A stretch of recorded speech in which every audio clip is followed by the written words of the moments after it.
Poslušalci Radia Celje, en prav lep decembrski pozdrav v oddaji Evropska unija smo mi. Samo še nekaj dni, zakorakali bomo v novo, svežo, nepopisano leto 2014. In preden to storimo, se bomo malce dotaknili še evropskih tem, zato lep pozdrav naši sogovornici, članici Evropske ljudske stranke in Slovenske demokratske stranke. Lep pozdrav naši evropski poslanki, doktorici Romani Jordan. Dobrodošli. Lep pozdrav in dober dan.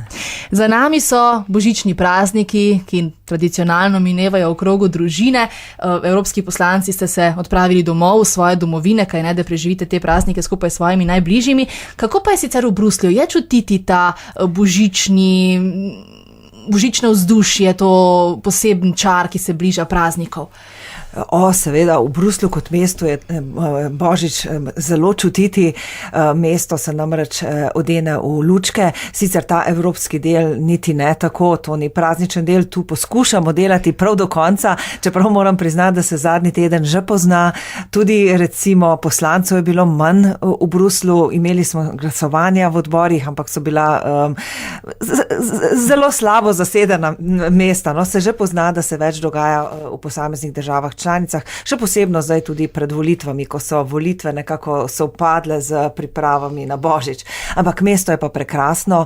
Bruslj ima namreč zelo lep star del mesta, tudi mestni trg, tako v kvadratni obliki, okrog in okrog so res prekrasne srednjeveške stavbe in na ta trg vedno postavijo jaslice v pravi velikosti, hkrati pa ponavadi njihova firma Elektrabel, to je firma, podjetje, ki prodaja električno energijo, pripravi tak šov z lučmi, tako da se čez ta ogromni trg sliši klasična glasba, potem pa je igra svetlobe v ritmu te glasbe in je res zelo lepo. Glede na to, da se bližamo koncu leta, da do novega leta praktično samo še nekaj dni odštevamo, bomo današnjo oddajo namenili pregledu po vašem mnenju najpomembnejših dogodkov, tako v Evropski uniji kot v Sloveniji. In začeli bova z Evropsko unijo. Kateri trije dogodki so po vašem mnenju najbolj vplivali nanjo v letu 2013?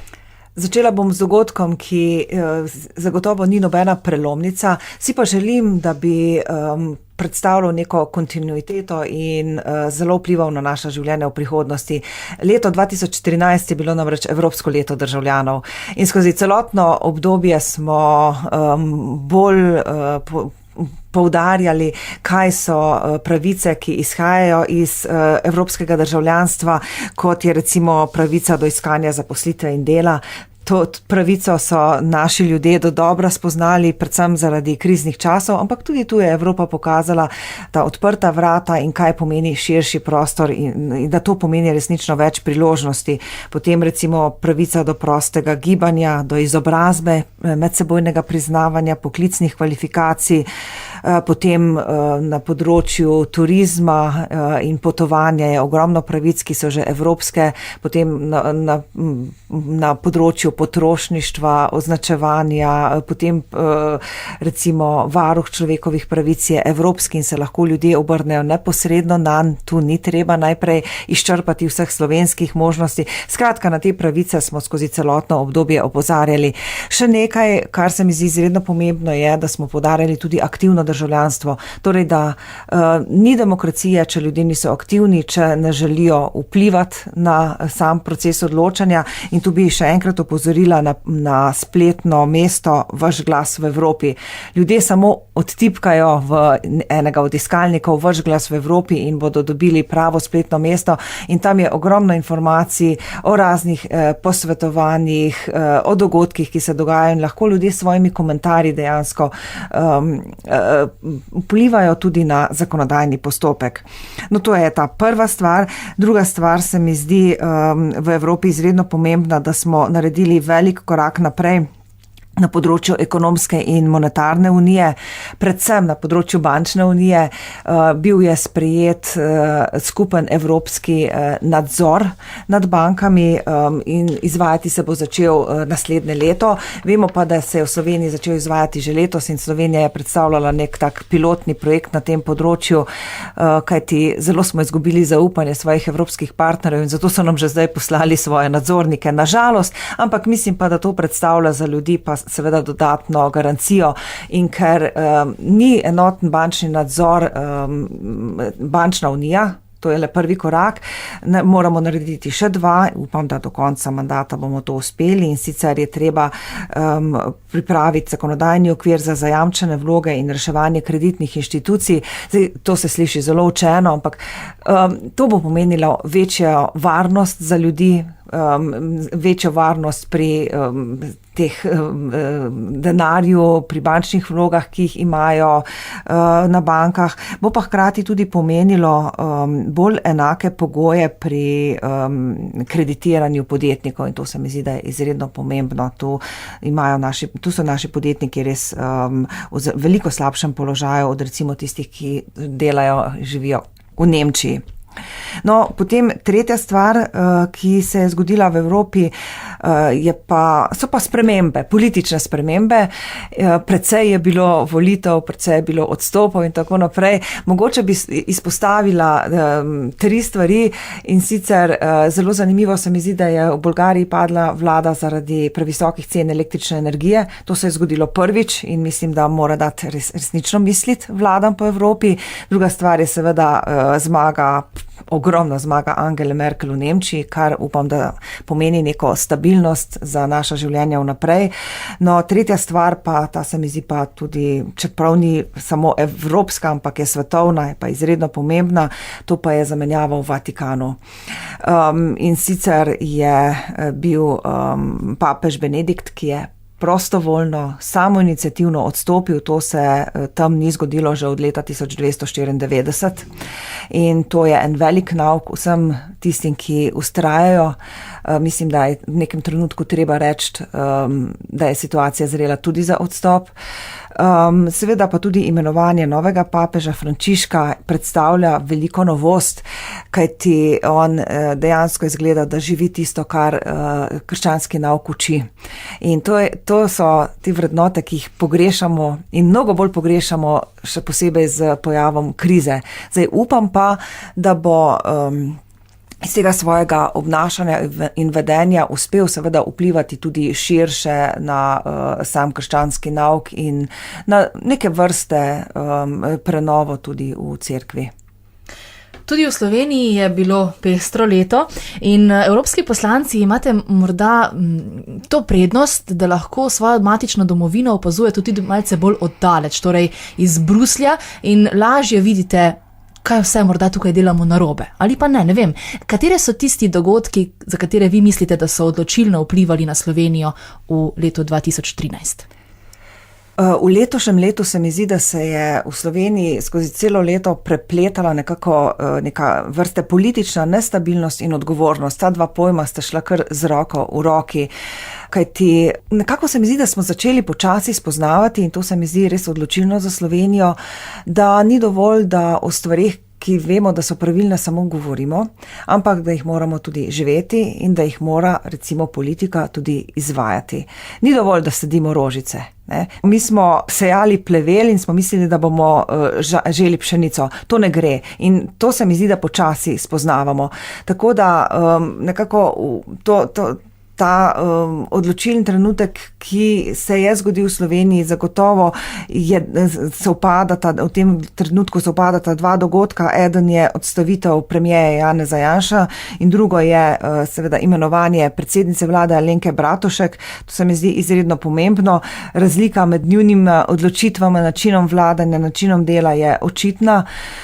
Upam, da bomo uspeli s to odgovornostjo, ki nekako jo ugotavljamo, da je izredno pomembna, nekako bolje vnesti v našo družbo. Recimo prav pri tej vladi se je pokazalo na začetku kot zelo problematično, da so morali izvajati ukrepe, proti katerim so prej kot opozicija zelo, zelo nasprotovali. Upam, da to pomeni neke vrste streznitev politiki.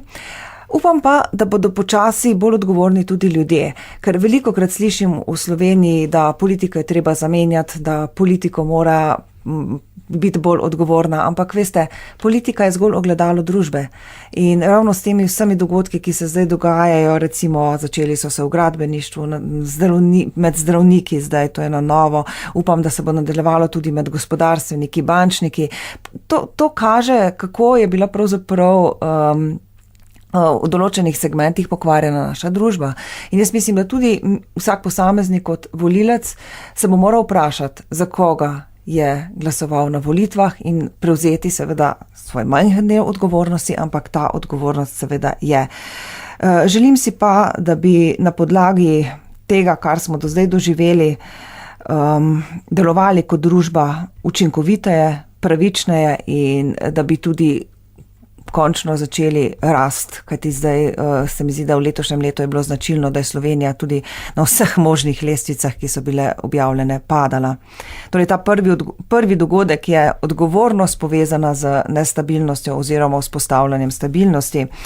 Drugi dogodek bi rekla, da zagotovo mora biti en športni dogodek, ker tu je, Slovenija je športna država, mi bi rekla, da velik del naših ljudi, državljanov in državljank živi športno, če pa ne živi, pa vsaj spremlja šport in tu je zagotovo kraljica Tina Maze, to mimo nje ne morem iti, ona nam je dala ponovno samozavest in vedno dokazuje, kako lahko človek z vztrajnostjo ogromno doseže. Čeprav ni za zanemariti tudi recimo Evropskega prvenstva v košarki, ki je izredno dobro potekalo v Ljubljani, Slovenija dosegla 5. mesto, tudi to je bil velik uspeh. No, na mlade ne smemo pozabiti, tako da njih bi dala na 3. mesto. Maribor je bil januarja letos izbran za Evropsko mesto mladih in upam, da so mladi ta naziv dobro izkoristili in da so aktivnosti, ki so tam potekale, pomenile številne priložnosti tudi za njih. Evropska unija smo mi. Naša sogovornica je doktorica Romana Jordan. Le nekaj dni še ostaja v letu 2013, potem pa stopimo v novo leto 2014. Naj bi po kitajskem horoskopu bilo v znamenju konja, naj bi bilo drzno, hitro. Kaj pa vi pričakujete od prihodnjega leta? Od prihodnjega leta v Evropski uniji pričakujem, da se bodo izpolnile te napovedi, ki jih je podala Evropska komisija, pa tudi Mednarodni denarni sklad. Želim si, da bi resnično dosegli gospodarsko rast, ki bi bila mnogo višja od 1%. Naj samo spomnim, da Irska je že uspešno izstopila iz Evropskega mehanizma pomoči, se pravi, da stopamo po pravi poti. Želim si pa seveda, da bi potem tej gospodarski rasti sledilo tudi boljše zaposlovanje. In če bo Evropa to dosegla, potem verjamem, da bomo tudi mi v Sloveniji lažje in odločneje sprejemali odločitve, ki bodo pomagale predvsem malemu človeku do zaposlitve in pa inovativnim podjetnikom, da bodo uspešni na področju podjetništva. Drugo leto so tudi volitve v Evropski parlament. Jaz si želim, da bi bila sestava novega Evropskega parlamenta proevropska, da ne bi bili v njem skeptiki, da bi bili ljudje, ki bi poznali odgovore za prihodnost, ki bi bili odločni in ki bi delali tisto, kar je treba storiti. V Sloveniji pa seveda želim, da ne bi bilo več ukrepov, ki bi nas obremenjevali, tako kot državljane in ki bi obremenjevali naše podjetnike, ampak da bi dejansko vlada začela z uvajanjem ukrepov za rast in zaposlovanje. Kaj pa našim poslušalcem Radia Celje? Kaj bi morda zaželeli njim v vstopu v novo leto? Poslušalkam in poslušalcem Radia Celje bi predvsem zaželela zdravja in pa sreče.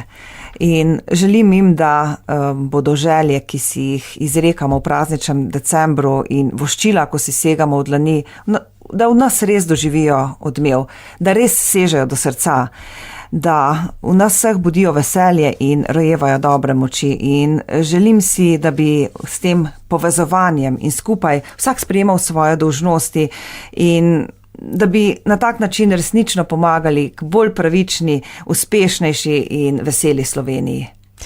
Vse dobro in vse lepo želimo tudi vam. Za konec nam pa še namignite, kaj naj pripravimo za silvestrsko večerjo. Vam bom povedala, kaj sem jaz kuhala, ko sem imela pri sebi goste na božični večer. Za glavno jed sem pripravila 2 mesni jedi, ker nas je bilo veliko, in sicer svinjsko ribico s suhimi slivami, piščančje fileje v srajčki. Kot prilogo sem pripravila ajdovo kašo z gobami, zdrobove štrukle s piro in zelenjavo v pari. No, za sladico pa sem pripravila švicarsko orehovo torto. Sliši se odlično. Lahko povem, recimo recept za svinjsko ribico s suhimi slivami, ker je izredno enostaven in učinkovit. Prosim. Kupite svinjsko ribico, jo nasolite in popoprate, potem pa v njej z ostrim nožem naredite žepke, take majhne luknjice, in v vsako luknjico date po eno suho slivo. To lahko naredite kar na gosto. Potem pa to svinjsko ribico spečete, ne v pečici, na plošči, in jo pustite, da se ohladi. Nato jo date v listnato testo, zavijete v listnato testo, date v pečico in pustite, da se tam približno na temperaturi 180 stopinj peče 40-45 minut in je odlična, sočna. To moramo preizkusiti. Doktorica Romana Jordan, hvala za tale decembrski klepet. Verjamem, da sva zopet povedali marsikaj novega, ob koncu še kulinarični namig dodali. Ob koncu današnje oddaje pa bomo govorili še z poslanko Portugalske, evropsko poslanko Portugalske, in sicer Marijo de Gracio Carvalho. To je naša letošnja zadnja sogovornica v oddaji Evropska unija smo mi. Se poznate osebno? Se družita?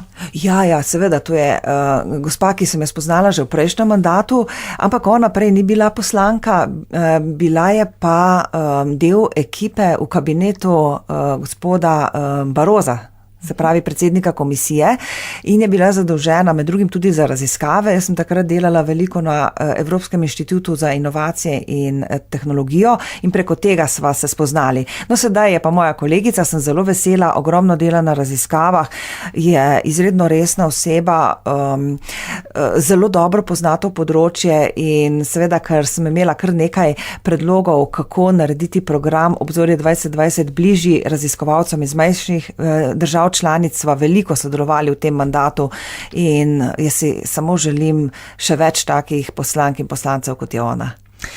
Vsem skupaj želimo eno čudovito leto 2014 in verjamem, da bova v prihodnjem letu prav tako nizali bisere in znanje iz Evropske unije našim poslušalkam in poslušalcem. Doktorica Romana Jordan, hvala še enkrat za tale obisk v našem studiu in vse dobro v letu, ki prihaja. Srečno 2014.